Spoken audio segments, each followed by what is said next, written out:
So, no matter what that wizard says, this too shall pass.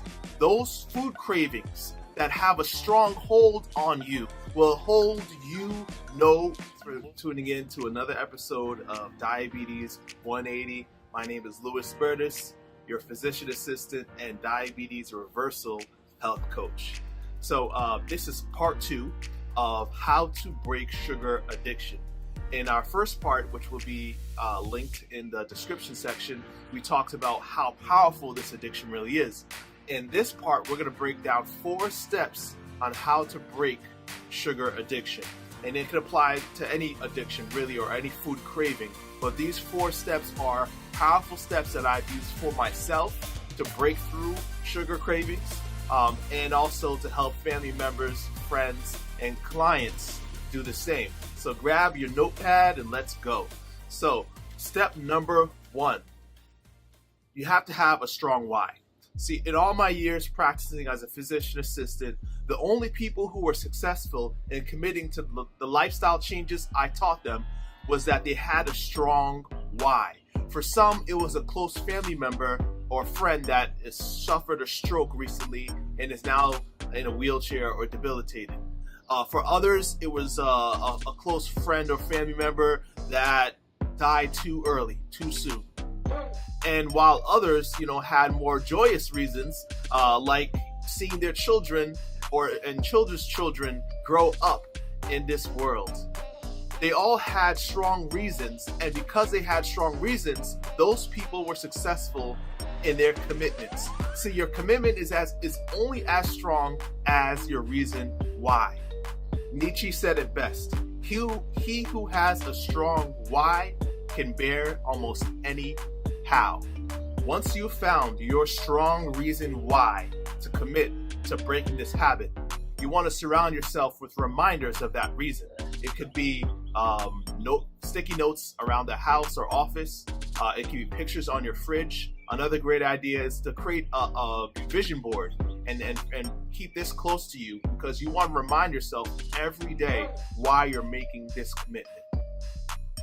Step number 2, really simple, clean house.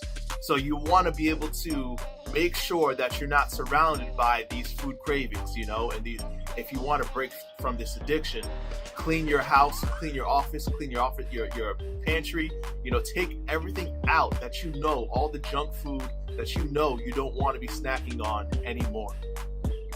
Step 3 is to identify your triggers. We all have triggers when it comes to food cravings. For some, it's boredom. Others, stress eat. And for some, it's those moments that you want to celebrate, and you find yourself stuffing your face. Find your triggers. And once you identify the triggers, you want to find a plan to meet those triggers. So if you're bored, have a plan, for example, to call a friend or an accountability partner to remind you of why you shouldn't be snacking. Or if you stress eat, find healthy snacks and alternatives for celebrating moments with healthy foods. By having a plan for every trigger, you have a weapon, or so to speak, to meet those cravings when they are the strongest. Step number 4, and our final step, is know that these cravings will pass. You see, like an all-powerful wizard, your cravings will have you convinced that you will never pass these cravings. But this is simply not true. These cravings will pass.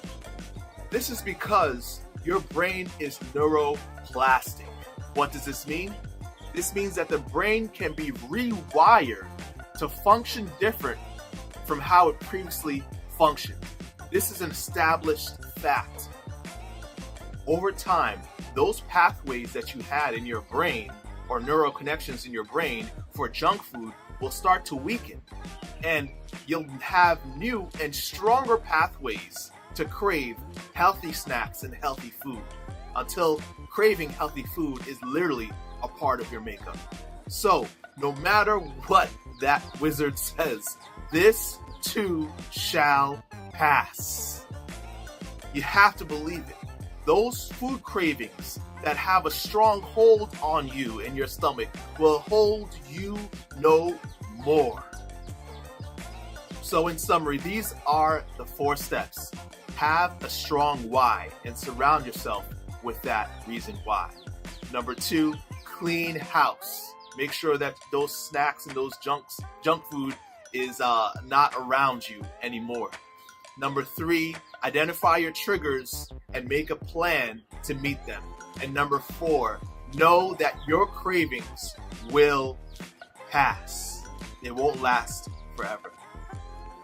So, are there any other steps that you would add to this list? Please leave a comment in the comment section. I'd like to know.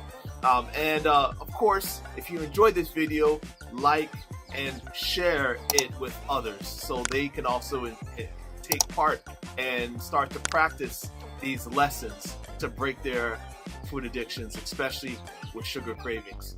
So, as always, we'll have a video every Friday, so I hope to see you next week.